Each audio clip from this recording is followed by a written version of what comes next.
Donc, il faut qu'Israël comprenne. Israel must understand that it is a country with a territory of 20,000 square kilometers and a population of 9 million, but that it faces 1.5 billion Arabs.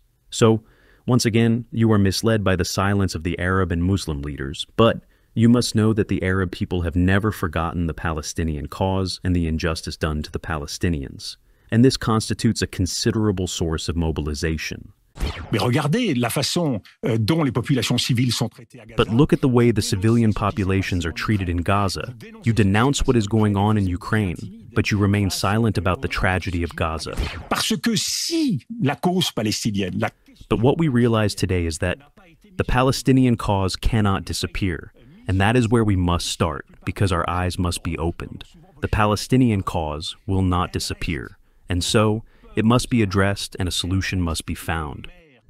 Dominique De Villepin is a French politician, well known for his outspokenness in publicly denouncing the injustices done to the Palestinian people and the hypocrisy of Western leaders when it comes to dealing with this issue. During this debate that you are about to watch, the BFM TV journalist who was behaving like Netanyahu's lawyer was humiliated by the powerful responses accompanied by concrete examples from the diplomat De Villepin. He begins by strongly denouncing the total inaction of the West in the Middle East crisis. The bombings we've seen in Gaza leave little hope for most of Gaza's civilian population. And this catastrophe has caused a big geopolitical division due to the lack of concrete action from the international community to stop the bloodbath that has taken place in Gaza. We see this division with the West on one side, continuing to turn a blind eye and to support the crimes. On the other side, there is what we call the Global South, which is the rest of the world, condemning the West and accusing it of complicity. Yes, division. The world has never been as divided as it is today.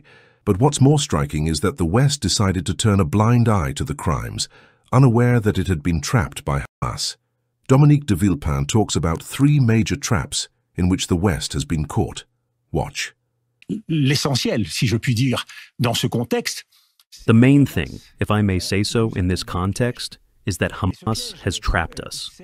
The first trap was to push Israel and its allies into horror and cruelty, as if it is possible to solve a problem as serious as the Palestinian one, with weapons and bombs. The second trap is what I call the Westernism. The West is today criticized all over the world and accused of complicity in crimes. What is Westernism? It's the idea that the West, which has managed world affairs for 5 centuries, will be able to continue to do so without hesitation. And this is proven in the speeches of French politicians, that in what is happening in the Middle East, we must continue the fight even further, leading to what could resemble a religious war or a war of civilization. This is what Westerners think, and the consequence is that this only isolates us even more on the international stage. And there is a third trap, that of moralism. And you can understand this by comparing the attitude of Westerners toward what happened in Ukraine versus what is happening in Gaza.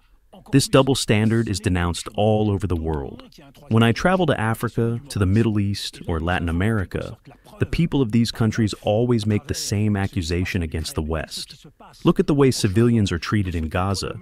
You denounce what happened in Ukraine, but you remain silent about the tragedy unfolding in Gaza. Do you think this accusation is legitimate? I think we need to assess each situation individually. Take, for example, international law, which is the second criticism leveled at the West by the Global South.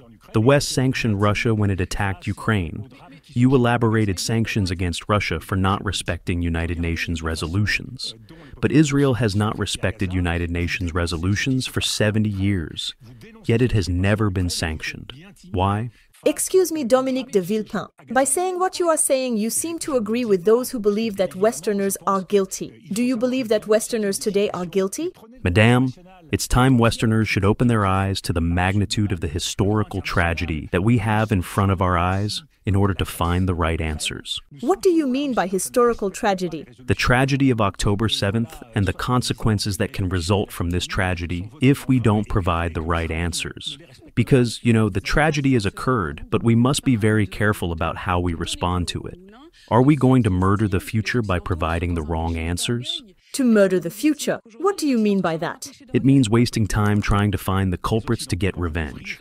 However, when faced with historical tragedies such as that of the Middle East, you don't resolve the problem that way, simply because by doing so, you will never find the way out. So what do we do? Allow me to continue, please. From the moment we understand that there was a trap, we must understand that behind this trap, there is also a situation that has changed in the Middle East. The Pal-stinian cause was once a political and secular cause. Today we are faced with a cause that has become religious. You are faced with people fighting for a religion. And obviously this type of cause is absolute and does not allow for any form of negotiation, because the only thing they need is to achieve their cause.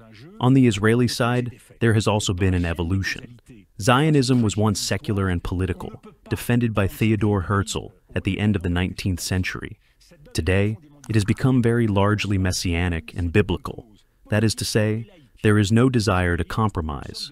And everything that the far-right Israeli government is doing by continuing to encourage colonization is not helping to solve the problem. So, in this context, we should be able to realize that in the Middle East, we are facing a problem that seems profoundly serious. Added to this is the hardening of states' diplomatic stance. Look at the statements made by the King of Jordan. They are not the same as 6 months ago. Look at Erdogan's statements in Turkey. Exactly, we know they are making extremely harsh statements. It is extremely worrying. Why? Because as long as the Palestinian issue has not been brought to the forefront, and even though most young people in Europe today have often never heard of it, this cause remains the mother of battles for the Arab peoples. De Villepin also spoke of the end of Western hegemony over the world. In fact, due to what has been happening for over a year and a half now, the West has lost all credibility and is seen today as no longer capable to solve the problems of the world. According to De Villepin, the time has come for the West to learn to sit down and collaborate with others to find solutions to the problems the world is facing. The problem isn't just in the Middle East. Look at the reactions in Indonesia, Africa, Nigeria, and so on. It all forms a whole.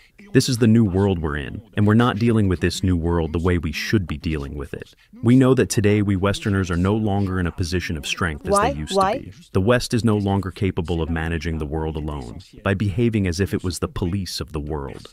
Okay, tell us, what should we do precisely? This is where it's essential not to cut yourself off from anyone on the international scene. When you remember that it was the Chinese who contributed to improve relations between Saudi Arabia and Iran, you understand that today we need everyone. So we have to change. We need everyone, including the Russians? Everyone. Everyone? We have to ask the Russians for help? I didn't say we have to ask the Russians for help. I'm telling you that if the Russians can contribute by moving things forward, yes, we need them. And that's why I'm telling you that the West must stop turning inward. Let's open up to the world and work with everyone. As for the barbaric revenge carried out by Netanyahu's army after October 7th, the journalist who acts as Bibi's defender believes that it was just and that there was no way to spare the civilians. But Dominique De Villepin quickly put her in her place. How do we ensure proportionality when we are facing barbarity? This war isn't opposing army against army. Allow me to finish my point, please. Madam, listen to me.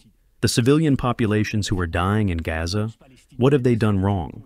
So, because the horror has been committed on October 7th, the horror must be committed on the other side against the civilian populations. What we should realistically do is to eradicate the leaders of the movement that organized the October 7th attacks without confusing these people with innocent civilians. That should be a realistic goal.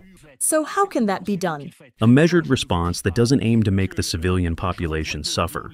When today the population of Ghaaza needs more than 100 trucks of food to survive, but only a few dozen trucks are allowed in, what does that mean?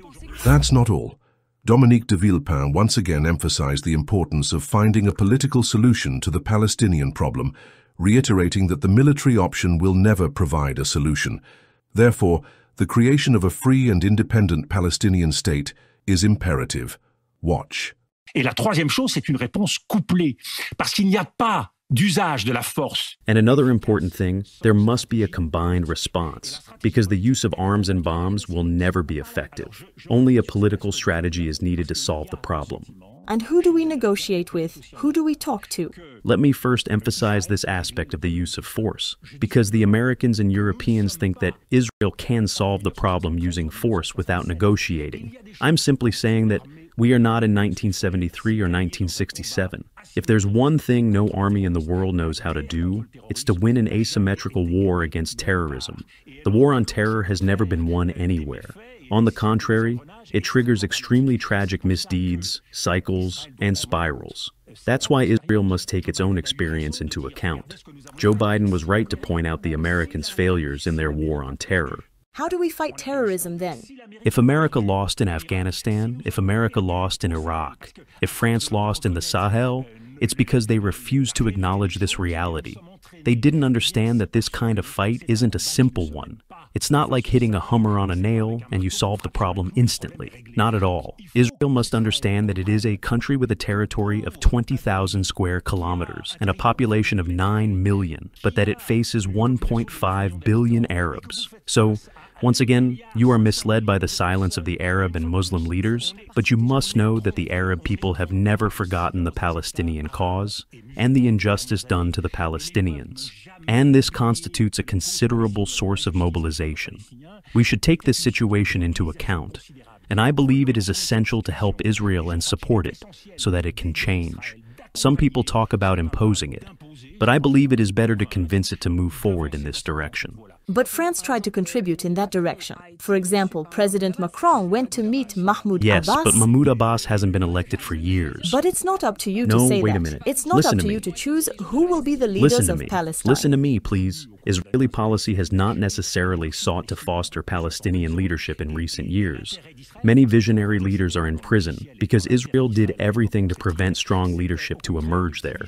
Israel's interest has always been to divide the Palestinians and ensure that the Palestinian cause disappears. But what we realize today is that the Palestinian cause cannot disappear, and that is where we must start, because our eyes must be opened. The Palestinian cause will not disappear, and so it must be addressed and a solution must be found. And that is where courage is required, because what I mean is that the use of force is a dead end. The law of revenge is a spiral with no way out.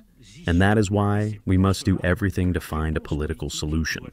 I find everything you're saying intellectually very appealing. We all have the idea of a country where we talk to each other, where we find credible interlocutors, where we can sit down around a table and where we don't use force. But isn't there a time when words are no longer enough and when we must use force? It turns out that the strategy of force isn't the right one, and we see proof of this every day. That's why, just 2 weeks after October 7th, there were 500 anti-Semitic acts in France. And so, the responsibility of politicians is to be careful and find effective and strong solutions. But do you mean to remain silent and not respond at all? I didn't tell you not to respond.